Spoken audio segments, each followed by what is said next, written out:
Merci à toute la population de Dapaon. Depuis que je suis arrivé sur le territoire des savanes, j'ai été bien accueilli d'abord. Il faut que je dise merci. Honnêtement, j'ai mangé beaucoup de pintades déjà. Ah, Et je n'ai plus envie de partir. Hein. la vieille ne remet à son fils que ce qu'elle Que a. ce qu'elle a. En Voilà. tout cas, j'apprécie déjà le climat dans lequel je suis arrivé et l'accueil qui m'a été réservé.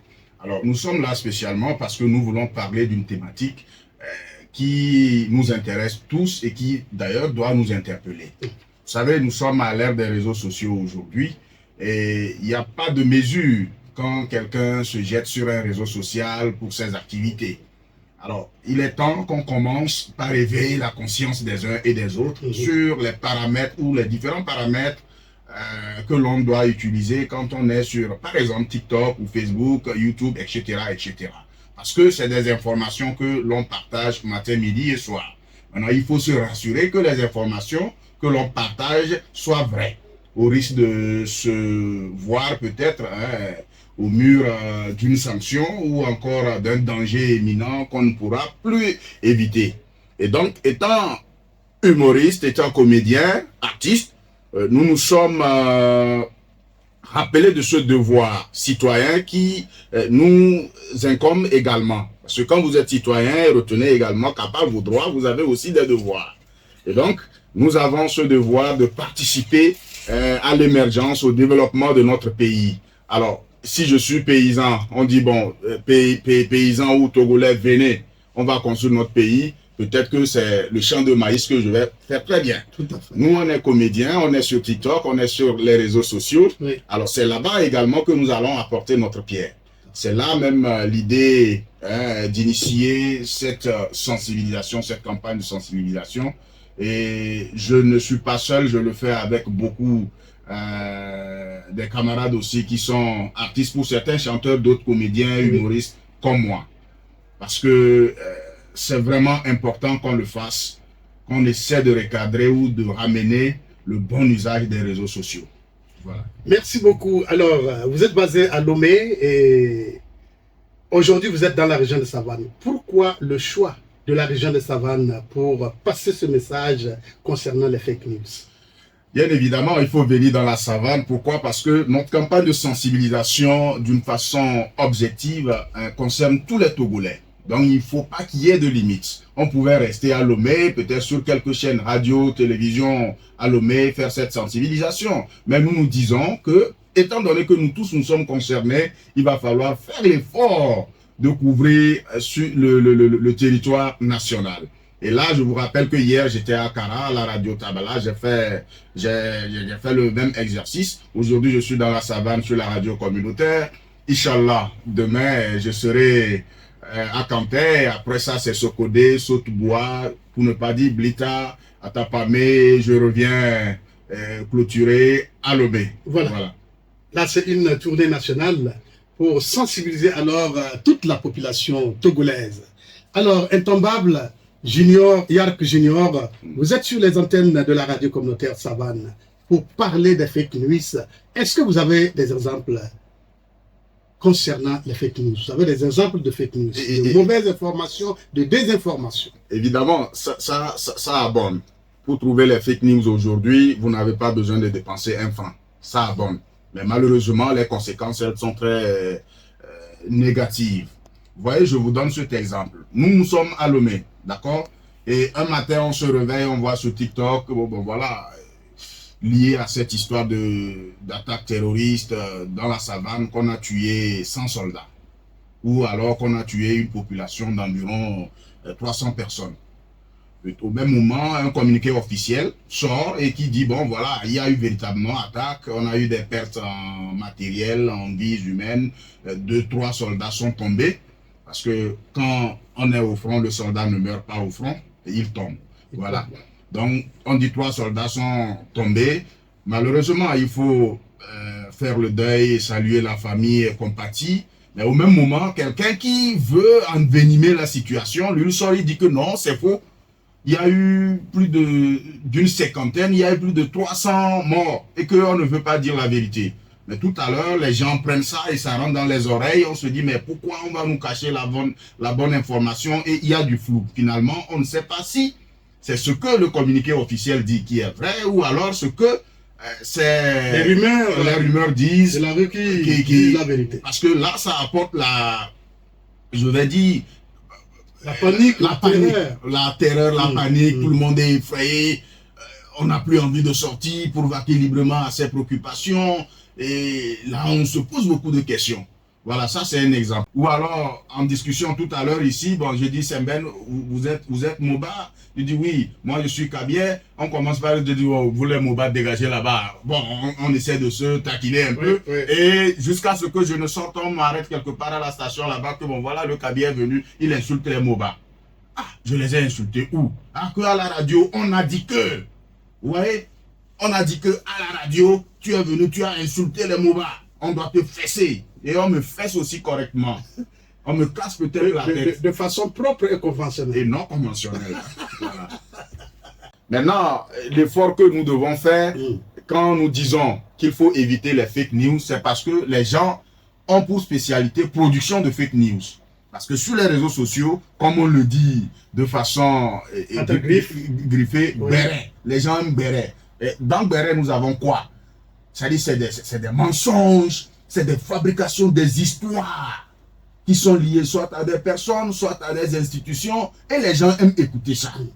Maintenant, pour quel but? Nous ne savons pas. C'est pourquoi nous disons de faire beaucoup de modération et de décourager, ou ne serait de commencer par décourager ces producteurs-là. Donc, je parlais tantôt, puisque la question c'était de savoir quelles sont les causes qui sont liées. J'ai parlé de la haine, de la jalousie, de la médisance, des règlements de compte. Et on peut catégoriser 3 domaines. Dans le domaine de la politique, ça abonde. Dans le domaine économique, ça abonde. Dans le domaine social également, ça abonde. J'ai donné un exemple social entre toi et moi par rapport à la fille. Sur l'aspect politique, on peut dire non, bon, le gouvernement ne fait rien. Ils n'ont qu'à dégager. Ils ne font rien, mais de façon concrète. Que non, le gouvernement, il semble que la Banque mondiale, c'est des exemples, je donne, la Banque mondiale a donné 100 000 milliards au gouvernement. Mais on ne sait pas ce qu'ils ont pris. Ils ont pris ça pour mettre dans les poches. Ils ont volé. Nous le disons. Quand bien même, nous voyons les réalisations, mais comme c'est dans le cadre du fake news, nous pouvons raconter tout ce que nous voulons. On emballe et finalement, on n'a plus la bonne information. On ne sait plus si le gouvernement travaille ou il ne travaille pas. Voilà. Et si nous devons parler des conséquences, on revient rapidement sur l'exemple que je viens de donner. Maintenant, les jeunes ont dit dans le quartier que Allah dit là, il tue les gens et c'est le sang humain. Quand il amène les marchandises, il faut tuer une fille vierge et asperger le sang avant de faire liquider les marchandises. Maintenant, les gens ne viennent plus pour payer parce qu'on a peur de mourir. Mais tu ne vas plus vendre. Tu ne vas plus réaliser. Le chiffre d'affaires est baissé. Il va chuter. Il ne va même pas baisser. Il chute. Vous voyez, il chute. Et là, finalement, vous vous rendez compte que vous tombez carrément. Maintenant, quand vous tombez, vous êtes atteint psychologiquement. Il y a le stress. Les dettes sont là, vous devez payer l'OTR, les taxes, etc., etc. Un jour, vous décidez que je n'en peux plus, je vais me suicider. Vous voyez là où fake news nous a amenés? Et il y en a beaucoup d'exemples comme ça. Et sur les réseaux sociaux, vous allez voir. Aujourd'hui, vous avez une relation. Peut-être que vous allez en Côte d'Ivoire, vous allez au Ghana, vous allez au Bénin ici. Vous avez peut-être vu une marchandise. Je prends l'exemple du riz. Voilà, je parle du riz, hein, du vrai riz. Je ne parle pas de celui de l'Éguacito. Voilà. Vous dites, le riz là, il est vraiment intéressant. Et on vous dit que bon, voilà, le partenaire du Bénin vous dit, moi j'amène ça de la Chine. Mais connecte-moi, toi aussi tu vas en Chine, tu commences par amener ce riz là. Et ça prend. Les gens adorent le riz. Maintenant, les anciens vendeurs s'entendent et ils disent, bon, il faut qu'on le sabote. Et on dit que, vous voyez le riz là, c'est avec les plastiques qu'on fabrique ça. Si tu manges ça, tu auras cancer. Une femme a mangé ça au nord du Togo, elle a eu cancer. Une femme a mangé ça à Kara, elle a eu cancer. Avec l'image du riz en question. Vous croyez que vous allez encore vendre votre riz? C'est ce que les gens font. Et là, quand on parle de fake news, nous devons être vraiment conscients. on doit vraiment être très sérieux et discipliné parce que c'est une histoire qui est cœur. Ce n'est pas de l'amusement. Ça se fait. À cause de ces histoires de fake news, une information à laquelle tu ne t'attendais pas, des gens s'organisent quelque part, ils fabriquent l'information et ils t'habillent. Et quand ça passe sur les réseaux sociaux, c'est difficile de laver. C'est difficile de laver. Vous voyez un peu. Donc, c'est un peu cette situation-là qui, moi particulièrement, m'a touché. J'ai dit, mais il faut que j'aille en campagne de sensibilisation comme apport pour le développement de ma communauté. En prélude, bien sûr, du grand spectacle de fin d'année que j'organise, Bye Bye 2024. Voilà. Et c'est l'occasion d'interpeller toute la jeunesse. Parce qu'aujourd'hui, quand vous rentrez dans les familles, pratiquement 2 ou 3 personnes ont un téléphone et les 3 personnes sont sur TikTok. Même si les gens ne trouvent pas de quoi manger, ils sont capables d'être connectés. De nourrir le portable. De nourrir le portable et d'être connectés. Donc faisons extrêmement attention. Et je lance aussi un appel à tous les autres artistes, que vous soyez comédien, chanteur, sculpteur et tout ce que vous savez faire, de vous joindre à cette campagne de sensibilisation. Le pays vous sera véritablement reconnaissant. Voilà. Donc, une fois encore, stop fake news. Voilà, j'ai voulu clôturer avec l'annonce du spectacle. Oui. Le spectacle, c'est le 28 décembre. Le 28 décembre. À l'hôtel Mirambeau, c'est une salle de 500 places bien climatisée. Vous êtes tous attendus. Donc, sur le 90, 31, 26, 76, vous contacterez directement le général intombable lui-même. Voilà.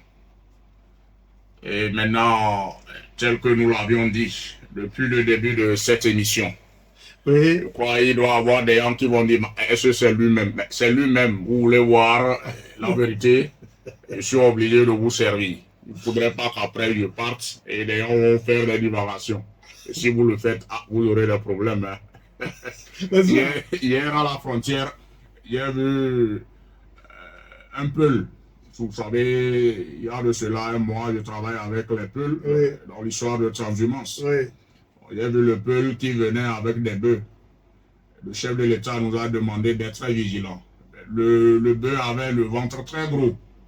J'ai demandé qu'on fendille le ventre. On a fait venir un chirurgien où on ne sait jamais, il peut avoir des armes dedans. On peut pousser les armes, ça va rentrer dans le ventre du bœuf. Après, ils vont enlever ça et nous attaquer. Mais quand on a ouvert le ventre du bœuf, c'est les pentades qu'on a trouvé. C'est pas possible. Donc, ces pentades actuellement sont en train d'être grillées. Je crois que je vais passer pour faire le test de goût. Oui. Et après ça, on vous donnera la suite. Alors, par rapport à ce spectacle, est-ce que les pentades ne prendront pas rendez-vous également surtout les pentades de Dapaon, elles chantent bien. Elles ont une voix très mélodieuse. Je crois qu'on pourra trouver 1000 pentades. Oui. Et juste après le spectacle, on va les conduire au ministère pour un test approprié. N'est-ce pas? Et je suis le seul spécialiste. Merci beaucoup. Merci à toutes et à tous.